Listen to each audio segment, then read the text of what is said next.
নমস্কার বন্ধুরা। আর এখন দেখুন আমি বানাইছি তিলের লাড্ডু। আর দেখুন আমি তিলটা ভেজে নিচ্ছি, তারপরে এটাকে কীভাবে বানাই দেখাবো বন্ধুরা। আমার চ্যানেলটার নাম হচ্ছে চলুন রান্না করি।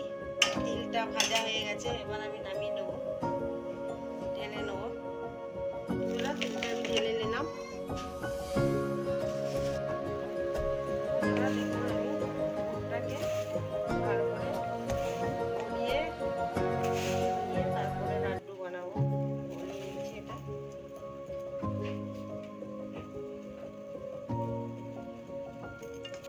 একটু আমি জল দিয়েছি, তারপরে গুড়টা দিলাম, দিয়ে ভালো করে ইয়েটা করে নিতে হবে।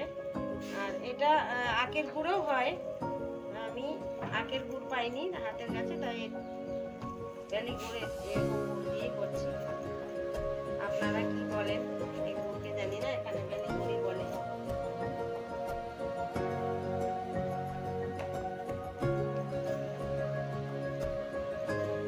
এই গুড়টাকে আপনারা কি গুড় বলেন কমেন্ট করে জানাবেন। আমাদের এখানে বেলি গুড় বলে সবাই। বন্ধুরা দেখুন আমি এটা 250 তিল আছে আর আমি 150 গ্রাম গুড় দিয়েছি। গুড়টা দেখো একতার হয়ে গেছে। এবার আমি এটা তিলটা দিয়ে দিচ্ছি।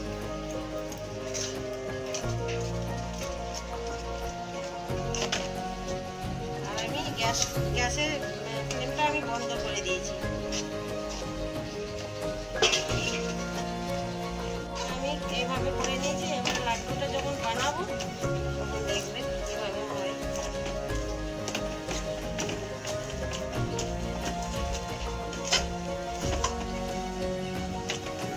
আমি একটা প্লেটে তুলে নেবো এবার। দেখুন বন্ধুরা আমার লাড্ডু 3 রকমের করা হয়েছে। নারকেলের লাড্ডু, এটা হচ্ছে খইয়ের, আর এটা হচ্ছে তিলের। তা আপনারা আপনাদের পরিজনকে বানিয়ে খাওয়ান।